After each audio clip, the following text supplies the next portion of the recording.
gospel ndofunga department rakagarwa nalusifa chairo chairo. Munosema kuti baba alumeni mukaipa gospel ikati yamundisimudzire mane zita. Munoda kuti ndichacha 250 US. Ukada kusimudzwa ne collaboration unoita problem. Boss ukasimudzwa nemunhu ka anokuti ndakakusimudza mangwani. Saka ndifunga kuti zviri nani kuti kana vanhu vachindiziva asi zvakaipa here kuti ati ndinakakusimudza iwe wasimuka. Lumen, the long storyteller for all your old music stories, music history, and now stay tuned for more. Thank you. Ainosimudza Kosha kusimuka. Munhu akakusimudza nekudonhedzera pasi. Saka zviri nani kusimudzwa nedenga baba. Saka ndifunga kuti Mwari akandisimudza ari ega. Andiite problem nevanhu. Asi Mwari anouya mumunhu kauya ari imvu. Mwari anogona kuuya mumunhu but kunoona nemanyawi baba. Wekuti anobva azoita bypass. Anobva aita bypass. Simba raMwari. Akutoita kunge ndiye Mwari wacho kuti daende siri shamwari. Iwe hautogoni kutoimba iwewe. Ndini ndakatokusimudza ivoice rangu rakaita kusimuka. Saka izvozvo zvomai ndakaona kuti zvinogona kuti costa boss. Achiitika ndekuti especially magospel musician akutotaura yamwe mwenye mundiregera. Magospel musician atina mweya werudo. Tinokundwa nevanhu vesimtanzo. Nevanhu vesungura munoziva. Gospel musician kuti asimudzire umwe wake baba. Pane nyaya ende kana kune vanhu vane jealous music yevanhu vegospel. Gospel ndofunga department rakagarwa nalusifa chairo chairo.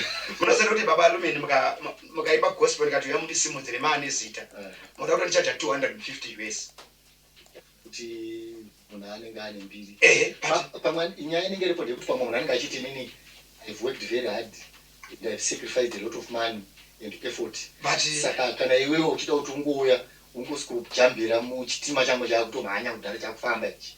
You have to pay for it. But munosema kuti ukaenda kuna kila tea ukati ndifichewo hakutauriri mazimara ndinoona negospel. Ari asina kugadzira zita regular tea.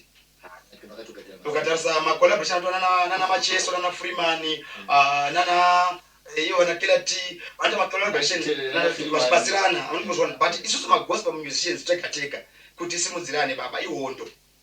Saka kashoma kuti gospel artist aite collab na gospel artist. Kashoma. Pane parwa munhu mari. Pane parwa munhu mari cheche kutoti unotenga benzi. Magospel musicians munhu andiri kutofunga izvi zvavandakanzwa akata collab ye gospel to gospel. Pane song yakamboitwa naMita Sinere natuterera handiti? Ndiani kofuti mumwe.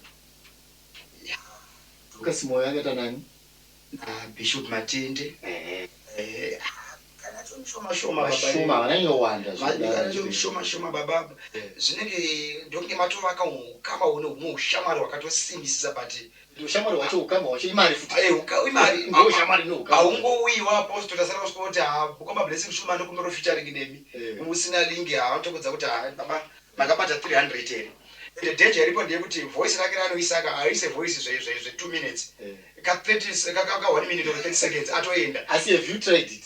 Vakambotry here kubwedza kumbotsvaga umwe maartist alipo kudhara akamboita mbiri aya big names akatomboda kuzvitrya but achatauri nemazita. Aiwa titotaura mazita kana makambozviedza. Ndakamboda kumbozviedza and some of the people vacho manje vanobva kudza kuti right unoenda kustudio kwangu ndinisi kustudio yako. Number 2 kana ushuta video unondibhadhara futi mari yekuzokufeature pavidhiyo yacho ende zve kuti autanga ndaona cameraman wako bozi unonishandisa zita.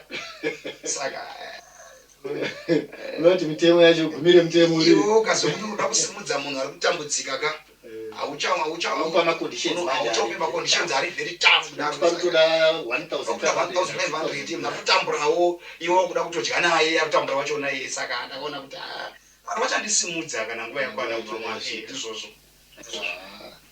tinozvitenda izvozvo.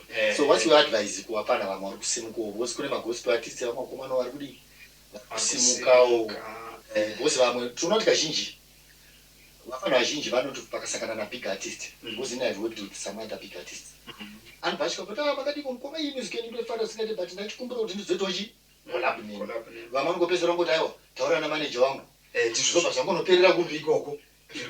Saka vafana vaiva ngotiona kuti munhu anenge ane chido chemusic and vamwe vanenge vatori netalent. Saka what's your advice? Advice yangu is it the same neyenyu yekuti zviri nani kuti uzosimudzwa naMwari kana kuti because sometimes you have to rub shoulders with others. Advice yamungape mimi kune munhu ari kuda kusimuka ari kutanga vafana vadiki vari kusimuka music. Ya advice yangu kwavari ndeyekuti kana uchibika music yako imba chokutanga be patient music inogona kutora nguva kuti vanhu vainzwe vanhu vainzwisise. Saka vanhu vanofanira kukuziva iwewo netitle yako kuti wewe unoimba kusvika papi. Saka ndoda kuti munhu aite patience. Uyezve handisi kuvaratidza kuti amakolabhu kana vachiona achivaitira vanoita, but collab manje unogona kutoita baba uti album ine 7 songs unoziva unoita collab featuring Duterere unoziva kuti panogona kuzosimuka song yangu potedza kutosimuka song yecollab pacollab ipapo panogona kutofarwa song yangu yandaimba isina collab but ndazviuyiwa mari. Saka da kuti muone kuti inini munhu wamwari zvakanaka kuti vakufanira kusimuka vave nepatience ngavaimbe zvinhu zvine musoro mwari. Kana uri mugospel munyusense izvozvo zvine zvakawanda zvichiitika munyika. Nyika iri kuparara nemadrugs bana fana mutoriro tumbwa utu tine zvinhu zvakawanda zvekuimba zvichidzora vanhu. Izvezve vana havazi kuteerera vabereki, vana vari kuita nhumbu vachibvisa nhumbu, zvakawanda zviri ivhu zviri kuitika. So isusu as musicians ngatiimbei zvinhu zvinobatsira nyika uye zvinobatsira vabereki vedu, because music yakanakira kuti umwe haana nguva yekuteerera vhangeri chiparidzwa but ane nguva yekuteerera music. Saka anogona kunzwa vhangeri kumusic. Saka ngatiimbe izvo zvine musoro zvinobatsira nyika yeZimbabwe. Izvo zviya kunyange ukaita mafollowers mashoma, pane one day mwari pachakusimudza vanhu vakatanga kudzokera kutsvaga message yako kuti abati vhengika aka but message yake ine musoro. Saka vari kusimuka, be patient nemusic. Nyorai music yenyu yakarongeka, moimba zvine musoro zvinobatsira vanhu, zvinobatsira vabereki vedu, zvinobatsira nyika yedu. Mwari vatiitire zvakanaka. Tapanzwa. Last time ndakaona makabuda painterview muripo muri kukwaedza. You were brainstorming it was more like a debate actually. Kapena vanhu vanjuzu imimi makamirira mwari. Saka what's your take panyaya yekuti as a musician and as a preacher unoti nyaya yemanjuzu tikuona kuti iri kudominate. Ndakaona kunge iri kukura chitendero ichocho, ndakaona kuti chiri kunyanya kukura zvakanyanya ndizvozvo. Then imi mataura maitaura muchiti mimi the part of taking from your words. So what's your take? Because tine vanhu vari kuita music and vachiita music kudaro vanobva vanokombaina nezvechivanhu zvavari kuti zvemanjuzu zvezvizvozvo.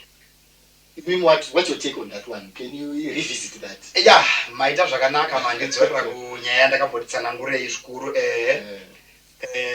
Bhaibheri shoko raMwari ndo randonyanya kufamba nayo. Pane panonzi neshoko raMwari musanyengerwa. Satani anozvishandura achizviita semutumwa wechaedza. Ndakati shungu dzaSatani dzekuda kunamatwa achidzingwa kudenga, because nyaya yakadzingirwa uko komana wewe angabuda kutora position yaMwari akuti chigaro chine mukuru ndogona kuchirana nepride yanga anayo. Saka shungu dzake dzekuda kunamatwa hadzina kupera. Satani achikandwa achibva kudenga uko, achikandwa panyika pakatonzwa uko nyika. Satani akandwa kwauri ana hasha huru kwazvo. Saka Satani paakauya kunoku pakaverenga pana Luke chapter 10 verse number 18 inoti ndakaona Satani achibva kudenga 7 asida kupa simba pamusoro penyika yose, pamusoro penyavada, pamusoro penyoka kuti mutsike pamusoro padzo. Satani akadzika kudenga aine simba rake. Saka achidzika akanolenda mumvura Satani. Saka anobva kutanga nyika yose akaenda iri mumvura. Saka anogara mumvura, pawa rake riri mumvura. Saka vana manjuzu vai saka ndati Satanism. Simba ravo riri mumvura baba. Saka vana manjuzu vanogona kutoita mamiracles, because devil vanozvigona. Vanogona kutoita vanamatira munhu zvikatofamba ari manjuzu but hazvina Mwari mukati. Saka ndosika murandi vari kuuraya vanhu kumadziva kuzvinonzi bvisatsitsi nemamwe mapostori chaivo akunoti mapostori maChristians mapentecosta chaizvo vakupinda musystem iyoyo. Vari kudira vanhu maraisi mumachechi, vari kuputisa vanhu bute kumachechi, handibate zvakanaka. Vari kudimwisa vanhu mawaini kumachechi, vari maKristu. Saka devil ari kudominata, shungu dzake dzekunamatwa hadzina kupera, achiri kungorwisa chete ende ari kwakutira kuzvishandura achizviita semutumwa wechaedza. Saka vanhu vanogona kutoprofita achitoprofita nemweya wenjuzu, but Mwari vanozvida here? Mwari havazvide. Saka manjuzu aya baba kunonzigera benyure vanhu dai vatende ugavauya kuda Mwari vasiyana nenyaya dzemasvikiro nechivanhu nemanjuzu izvi hatina denga tinotipinza Mwari variko. Aiwa ndinotenda. Toda kuti mucomment section mutipowo macomments enyu kuti munozvitora sei panyaya yekuti manjuzu ari kunzi satanism. Handitika it's against Christianity. Then on musically Satan kudenga kwanza aimbira Mwari. Yes. Achinzi Lucifer the morning star. Yes. Handitika. So music industry kuratidza even when arikuimba gospel music at the end of the day kuda kuzocherechedza mabasa avanozoita ndizvozvo nemararamiro anozoita nemitambo yavanozopinda inenge yakutonge related futi kunyika zvakanyanya. So udona kukaita Satan muchiti nemakakandwa pasi panapa achiuya music iyeye chipo chemusic chechi akadzika nacho here kana kuti ndicho here chiti chikupinda futi kudepartment renyu remusic. Ibvunzo yenyu inokosha. Right, maita zvakanaka. Chokutanga according to Bible ndichiverenga inini. MuBible mune maangels atinoziva. Tinoziva Michael wanditika? Michael ndi army commander wedenga ndizvoka. Kwana panze pari kuya Michael ihondo chete. Tanga tina angel inonzi Gabriel. Gabriel anoshanda kuinformation and publicity. Iye waitumwa naMwari nemessage kuchazvarwa mwana anonzi Jesu, kuchazvarwa Johani. Ashana then devil waishanda kune inonzi entertainment akendoko kuimba ikoko saka achidzika kudenga achidzingwa chipo chake akauya ainacho papatatu muone chinhu chikuitika ndechekuti kana kune kunhu kwakazara satanism musicians mazhinji baba muri kuona akunyanya kuita mbiri handisi kuti ese ane mbiri akaromba kune mamwe musicians akutozoita mbiri yekurombera because devil ndoko akagara ikoko number 1. Number 2, devil akagara musicians even mumachechi akuna munhu ane pride semunhu anoimba anonzwa kuti kana ndisipo inini kana kumachechi hazvifambi anonzwa kuti kana ndisipo ini hazvifambi achidza keyboard anoona kuti chechi atanga ambaona chibhamba so amona pride iwe akaende pride nesatan because mweya waMwari ndokuzvininipisa saka kumachechi mukatarisa department represent worship rine makuwa this is better than this is better than this we are going to give vane makuwa vanotsondorana vanoitana godo vanhu ivaya ende vanoita upombwe pachazvavo vega vega ivo vaya vane president worship ivo vaya ipo paya saka Satani ndokunhu kwakanogara kuna musician unoziva kuti ukaita mbiri ukashayiwa Mwari unofa. Munhu wese adangoti inoda kuva mukadzi womunhu anoimba not gospel chete even kusungura hakuna kumira zvakanaka. Munhu akaita mbiri yekuimba baba charutanga kufunga kuchinja mukadzi. Saka kurova kuti tinodzokera back kuna mambo entertainment ndizvozvo kumusic ikokoko ndo kune masinzi akaipa especially atautano yakawandira ikoko. Right, mubvunzo wangu umwe wandinawo vakomana vanoridza machechi sezvo imwe muri kuchechi kune vamwe vandakambobvunza ndichiti muri kuenda kumachechi uku muri kunonamata here kana kuti muri kuenda kubasa.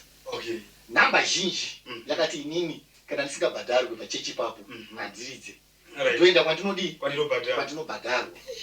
Saka ndakati inini ndakaona kuti namba zhinji yevanoenda kunoridza kuchechi vanoridzira chi mari. Saka how do you relate kuti toti vanhu vanoridza magitari vanonamata here kana kuti havanamati plus sei chechi ichizoprefer kubhadhara munhu anoridza kuti aridze muchechi mumwe isusu tinamwana wataridzana kumabhendi tatorara tichiridza Saturday yaya obva atoti mana nini kuno kudoa ndizonobata chi Sunday service andoti mwa wawandi rakadhakwa saka where is the relationship between magitari matobatsiraneni ipapo. I remember one of the years takamboinvita mukomana ainzi anorwa keyboard chezvezvo right akauya akadhakwa ane rasta yake so ndakandichiparidza ndakurwa vhangeri izari panapa ndadzamirwa akataka kubaya keyboard tovatanga kuti oyo wadhakwa ave kutaura zvisina basa nekeyboard ini ndiri busy kuparidza ayaroti oyo wadhakwa ave kutaura zvisina basa pakatozosimuka administrator ungu yakazomwenda akati zvauri kuita munomu izvi hatina kuzobva mutora futi kubva ipapo ane mazviona. So maChristians tine problem yekuti isusu zvakambatana zvairika ti pride unozana ndikatora mwana wesangano wangu ndikamuguruma ndikamutraina kuridza keyboard akaigona at the end mangwana akainvitwa kune imwe chechi aunzi ndikupe $40 indanji mundiridzira mwari kuno akutotitiza akutoenda kune mari saka isusu tiri kuti chii panyaya yemusic Genesis Church zviri kuda mwari zviri kuda mwari because murikuona kuti baba ipapapa invite gospel musician kuchechi kwedu nomuti uya uimbe uimbire vanhu hana chandokupa inoita hondo auye chano ndikandokuprovide transport chichi auye anda mari ndibhadhare mari yake inenge ida kuchajerana machienso chaichaiyo saka kushandira mwari baba uko kunenge kunototiremei mari panoti mari saka ndabvunza mubvunzo wewoyo kuti vakomana vari kuridza magitari vari kuti isusu atiridzikana tisina kubhadhara mari vanotoida baba ende vakomana vaivabara vanotoida chaizvo unenge watoitawo mweya wamwari chaiwo wokutoti waona munhu angokuti ndokuridzira zvangu for free mundi appreciate henyu muri imimira umwe anotokuchaja toda $30 or $40 per day kakazoita night kutenga bhuru chaivo vanhu vaitodhura vakomana vai saka vamwe vacho isusu tinozovatora manje hatitarisi kwavari kubva umwe anenge abva kunopomba tinongomutara kuti uridze keyboard ubva atanga kuya kugwekwererero vaora muchechi madhanzi akutochinja vanhu vakutobvisa mumudwe yechechi aiwa handi vanhu vanochinja malyrics here ini pane imwe chechi andakanzwa zvangu kuti vanotora zvakafanana nekuti kamboka nakababa harara ndii kejitika ika vanozokuchinjurudza mawedzi vachingomaisa kuti ave eumwari but rhythm zvese kuflowa kwacho and everything vanenge vachingotora chii kana kutora kamacheso chaiko vanotora vokuchinja mazwi but vachitorowa magitari amacheso vototanga kutorowa akabhasikoro kana murando wamwari muchechi mweya manje munotendeuka vanhu vakasiyana-siyana kuno makatendeuka achibva kuchifambi kuno makatendeuka wachibvawo ikokoko kumagitari ikokoko kuno makabva kumutoriro saka instead of tambomupinza moshi tambomupa shoko uzonza gitari rerakurwa muchechi kuti atakafungwa pfungwa dziedzedze kumasuri kuno kumana vakafamba nacho vakaona vakomana munogona kuzomushaya matobva ipapa because magitari atakuridza takumuridza even ndichisa message kwamwari but magitari acho atiri kuisa tiri kumutora kumagitari ekunyika kwaakabva saka anogona kupedzera kuti afunga back kunyika kwaakabva tinodii kuisa atmosphere yamwari muchechi katapinda muchechi indava ivo vanhu vekunyika avaridzi magitari egospel kana vari kwavo avaridzi vanhu vegospel ndovanotora ikunyika asi izi tinoda another way of kuraura vanhu pa kuvatora kuti vave neinterest because chechi yacho kazonyanya kusuwa futika because munhu ukamuita chinhu chiri related kwaari so anokurumidza kuve padhuze handiti vakananga kuti tikatora songa yemacheso panga pachimbonzi hande tinofara kumafaro chichi handiti mohamaisa kuti uyai kuna jesu tiise mufaro kuna jesu but iri same rhythm mune same instruments akashandisa iye but chinotendotsa munhu irhythm reka chinotendotsa munhu evangelic crusade ndakaona kunge inini maonero andakaita ndakaona kunge vanhu vane interest nekunakirwa nezvinhu zviri familiar kwavari okay saka pakuti vhangeri apapa maybe it's another way of putting maybe away on the hook ine zvinondinetsa izvo zvaizviya munhu wamwari because ndinoona sekuti zvinongazotikanganisira chechi chaizvo zvakanyanyisa because sazvataura kuti ivo vanhu vekunyika havana nguva yavanoridza music yedu sterek but isu vekuchechi tisindopika magitaris avo nemusic yavo kuchechi kwedu isu kana tiri muchechi baba po pana varoma chapter 12 anoti shandurwai mirangariro yenyu muvandudzwe muzive muite kuda kwamwari unoti musaenzaniswa nenyika ino saka isu kana takutora music yekunyika toipinza futi muchechi munhu atatatora kumagitari ikoko tichimupinza kunoko anogomaona nge zvakafanana kuti bhawa nechechi zvaita se zvafanana saka isu ngatingorowa music yedu tikaimba mwari muri zuva redu munhu anonzwa mwari but ndambomwimbira mwari muri zuva redu ndodazomutelefri jesus haya ndozokuti ungwe abuda kuti mwati veziviyere kuyamutenda inangu handioni zvichiita ndaitombozviitawo pakutanga but pandakazoona kuti ndaikanganisa